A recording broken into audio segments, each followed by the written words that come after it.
하루에 국 한 그릇으로 관절이 부드러워질 수 있다고 믿으시나요? 처음엔 저도 웃었습니다. 국이 무슨 약이 되냐고요.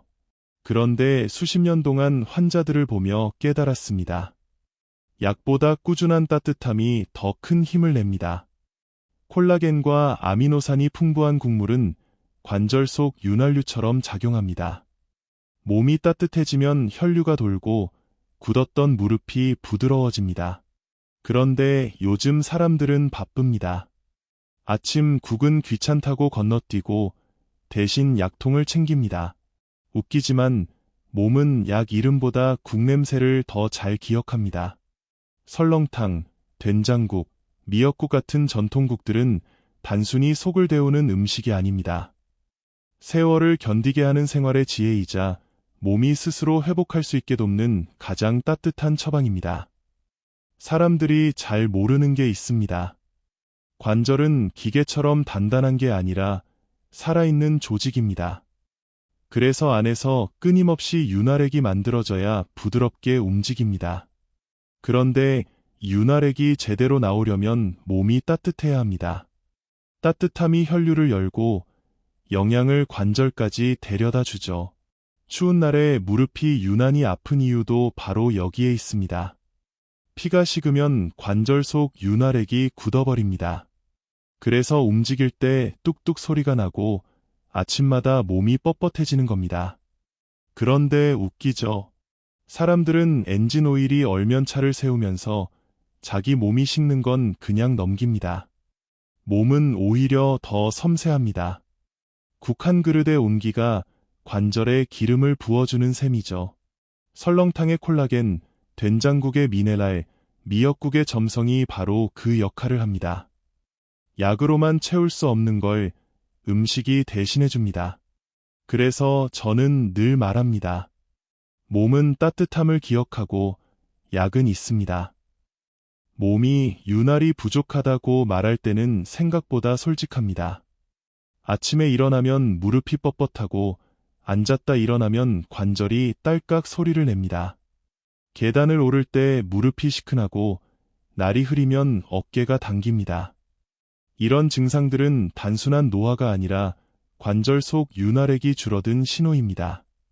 쉽게 말하면 몸이 기름 좀 넣어달라고 말하는 거죠. 그런데 많은 분들이 이 신호를 무시합니다.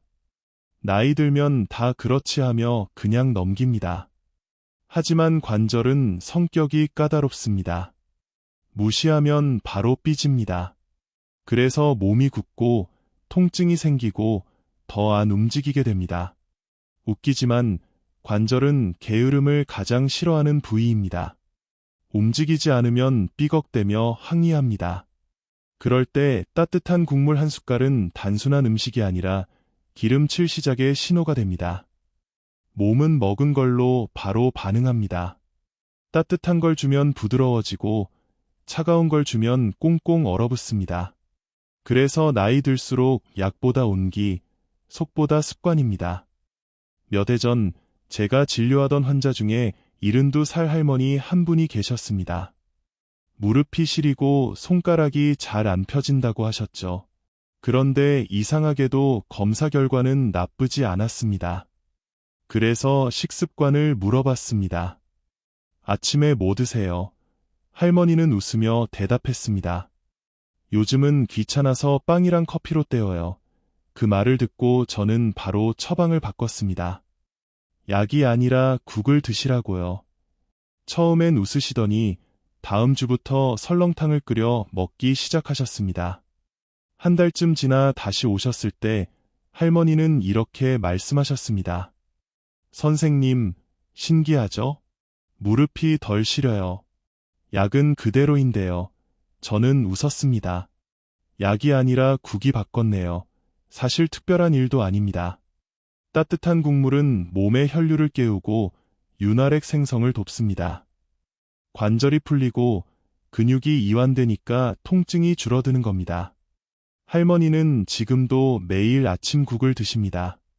그리고 가끔 저에게 전화해서 이렇게 말씀하세요. 선생님, 국 덕분에 겨울이 덜 무섭네요. 그 말이 제게는 최고의 진단서입니다. 국의 힘은 단순하지만 깊습니다. 꾸준히 먹으면 관절이 부드러워지고 혈류가 좋아지며 몸의 냉기가 사라집니다. 설렁탕의 콜라겐은 관절 사이를 채워주고 된장국의 미네랄은 염증을 줄이며 미역국의 점성은 관절액을 보습해줍니다. 결국 따뜻한 음식 하나가 몸 전체의 순환을 바꾸는 겁니다. 그런데 모든 국이 좋은 건 아닙니다. 소금이 너무 많으면 오히려 몸이 붓고 혈압이 올라갑니다. 또 기름진 고기국을 매일 먹으면 콜레스테롤이 쌓입니다. 몸은 균형을 원합니다. 국이 약이 되려면 짜지 않게, 기름지지 않게 꾸준히 먹는 게 중요합니다. 웃기지만 한국 사람들은 국 없으면 밥이 안 넘어간다면서도 정작 국물을 절반쯤 버립니다. 거기에 진짜 영양이 있는데 말이죠. 저는 늘 말합니다. 국은 약이 될 수도 있고 짠물 될 수도 있습니다. 몸이 원하는 건 자극이 아니라 따뜻함입니다. 그리고 그 따뜻함이 오래 가려면 혀보다 관절을 먼저 생각해야 합니다. 국은 먹는 게 아니라 몸을 데우는 습관입니다. 첫째, 설렁탕입니다.